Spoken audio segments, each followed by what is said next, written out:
அற்புதம் நடக்கணுமா, அது நிரந்தரமா இருக்கணுமா, வளர்ந்த விதத்துல பெற்ற அற்புதத்தை தக்க வைத்து முன்னேறி போகணும்னா வார்த்தையை சாந்தமா ஏற்றுக்கொள்ளுங்க. யோவான் 1க்கு வாங்க. ஆதியிலே வார்த்தை இருந்தது, அந்த வார்த்தை தேவனிடத்தில் இருந்தது, அந்த வார்த்தை தேவனாய் இருந்தது. ஆதியிலே வார்த்தை இருந்தது, வார்த்தை தேவனிடத்தில் இருந்தது, வார்த்தை தேவனாய் இருந்தது. 14 வசனம். அந்த வார்த்தை மாம்சமாகி கிருபையினாலும் சத்தியத்தினாலும் நிறைந்தவராய் நமக்குள்ளே வாசம் பண்ணினார். அவருடைய மகிமையை கண்டோம், அது பிதாவுக்கு ஒரே பேரானுடைய மகிமைக்கு ஏற்ற மகிமையாகவே இருந்தது. வார்த்தை மாம்சமானது. வார்த்தை மாம்சமானது. அப்புறம் 16, அவருடைய பரிபூரணத்தினால் நாம் எல்லோரும் கிருபையின் மேல் கிருபை பெற்றோம். எவருடைய பரிபூரணத்தினால்? வார்த்தையின் பரிபூரணத்தினால். கான்டெக்ஸ்ட் விட்டுறக்கூடாது. வார்த்தை மாம்சமானது, வார்த்தை ஆதியில் இருந்தது.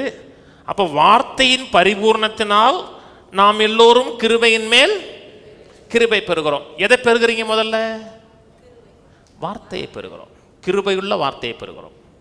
அப்புறம் கிருபையின் மேல் கிருபை ரிசீவ் பண்ணுகிறோம்.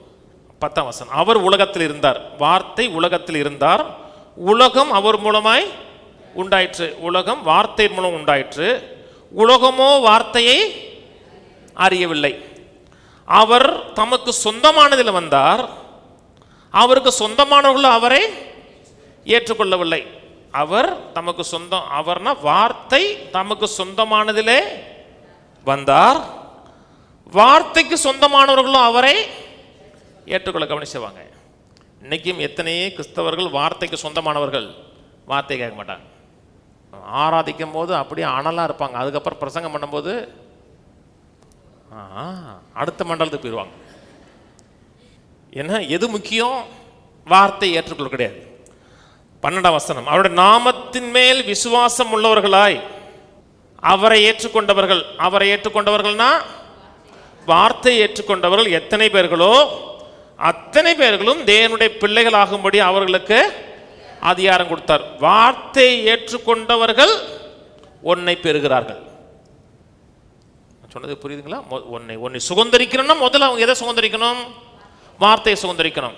வார்த்தையை நிராகரித்தவர்கள் பிள்ளைகளாகல, ஆனால் வார்த்தை ஏற்றுக்கொண்டவர்கள் பிள்ளைகளாகும்படி அதிகாரம் கொடுத்திருக்கிறார். சுகமாகணுமா, அற்புதம் நடக்கணுமா, வார்த்தை ரிசீவ் பண்ணுங்க. எந்த ஒரு காரியமும் மரியா அப்படி கற்பம் தரிச்சாங்க, வார்த்தை வந்துச்சு. எப்படி ரட்சிக்கப்பட்ட? முத யாரோ ஒருத்தர் வார்த்தை சொன்னார், அந்த வார்த்தை சாந்தமாக ஏற்றுக்கொண்டோம், ரட்சிக்கப்பட்டோம், மாற்றம் உண்டானது. அந்நிய பாஷை பேசணுமா, அந்நிய பாஷையை குறித்து கேட்கணும், அப்புறம் ஏற்றுக்கொள்ளணும், அந்நிய பாஷை பேசலாம். மத்தேயு 9க்கு வாங்க. 9 கடைசியில் 35, பின்பு இயேசு சகல பட்டணங்களையும் கிராமங்களையும் சுற்றி நடந்து ஜெப ஆலயங்களில் உபதேசித்து ராஜ்யத்தின் சுவிசேஷத்தை பிரசங்கித்து ஜனங்களுக்கு உண்டாயிருந்த சகல வியாதிகளையும் நோய்களையும் நீக்கி அவர்களை சொஸ்தமாக்கினார். அவர் திரளான ஜனங்களை கண்ட பொழுது அவர்கள் மேய்ப்பொருளாத ஆடுகளைப் போல் தோய்ந்து போனவர்களும் சிதறப்பட்டவர்களுமாய் இருக்கிறபடியால் அவர்கள் மேல் மனதுருகி.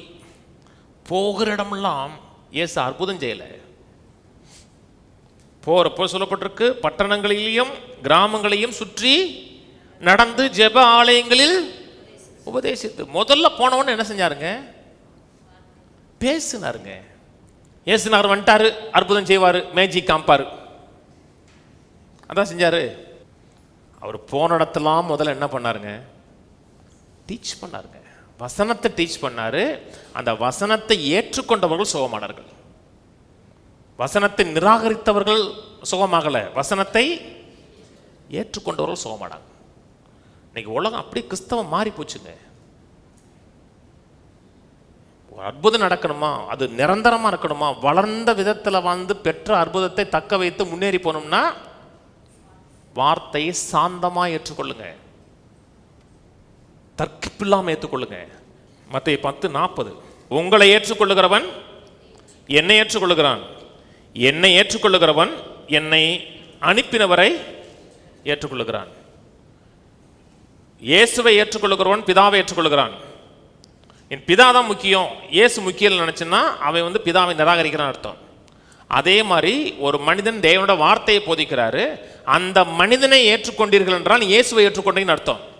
அந்த மனிதனை நீ நிராகரிக்கிறீர்கள் என்றால் நீ இயேசுவை நிராகரிக்கிறன்னு அர்த்தம். ஒரு மனிதன் கர்த்தருடைய வார்த்தையை பேசுகிறான், அந்த கர்த்தருடைய வார்த்தைக்கு மதிப்பு கொடுக்குறான், மரியாதை கொடுக்குறான், அவன் நீங்கள் அவமதிக்கிறீர்கள் என்றால் நீங்கள் இயேசுவை அவமதிக்கிறீர்கள் அர்த்தம். அது டேஞ்சர் காரியம், அது விளையாட்டு விஷயம் இல்லை, ஆபத்தான விஷயம். அது ஒரு மனுஷன் வசனம் போதிக்கிறான்னா அவன் பேசலை, அவருடைய ரெப்ரசன்டேட்டிவ், அமெரிக்காவோடைய எம்பசியோட ரெப்ரசன்டேட்டிவ் வராரு. எப்படி டீல் பண்ணுவீங்க நீங்கள்? இந்தியன் கவர்மெண்ட் தப்பாக டீல் பண்ணட்டும், பொருளாதார தடை அடுத்த செகண்ட் வரும். ஒரு பாஸ்ட்டுங்கிறவன் விளையாட்டு விஷயம் இல்லைங்க. கர்த்தருடைய வார்த்தையை பேசுகிறான் அப்படின்னா அவன் பரலோகத்துடைய எம்பசியுடைய டைரக்ட் அப்பாயின்மெண்ட் பண்ணப்பட்டவன். உங்கள் வார்த்தையை ஏற்றுக்கொண்டானா அந்த வார்த்தை நிற்கும். உங்கள் வார்த்தையை ஏற்றுக்கொள்ளனா அவன் என்னை ஏற்றுக்கொள்ளன்னு அர்த்தம். நீங்கள் நமக்கு நித்திய நியாய தீர்ப்பு கிடையாது, நித்திய நியாய தீர்ப்பு தண்டனை கிடையாது, அதில் தப்பி வைக்கப்பட்டிருக்கிறோம். ஏன்னா ரட்சிப்பு ரட்சகரை ஏற்றுக்கொண்டிருக்கிறோம். அதே போல் வார்த்தையை ரிசீவ் பண்ணலை, வார்த்தையை பேசுகிறவர்களை யார் அவமானப்படுத்துகிறார்களோ மனம் திரும்பவில்லை என்றால் டேஞ்சர். பிசாசுக்கு டோர் ஓப்பன் பண்ணி கொடுக்குறோன்னு அர்த்தம். கர்த்தரை நாசமாக்க மாட்டார், கர்த்தருடைய பாதுகாப்பின் வளையத்தை விட்டு வெளியே போயிடுவீங்க. வசனத்தை எந்த அளவுக்கு சாந்தமாக ஏற்றுக்கொள்கிறோமோ அந்த அளவுக்கு விசுவாசம் பவர்ஃபுல்லாக வேலை செய்யும். நீங்கள் கீழே இருக்க மாட்டீங்க, அப்பர் ஹேண்டில் இருப்பீங்க. ஏன்னா நீங்கள் அவரை கார்னர் பண்ணக்கூடிய ஜனங்கள்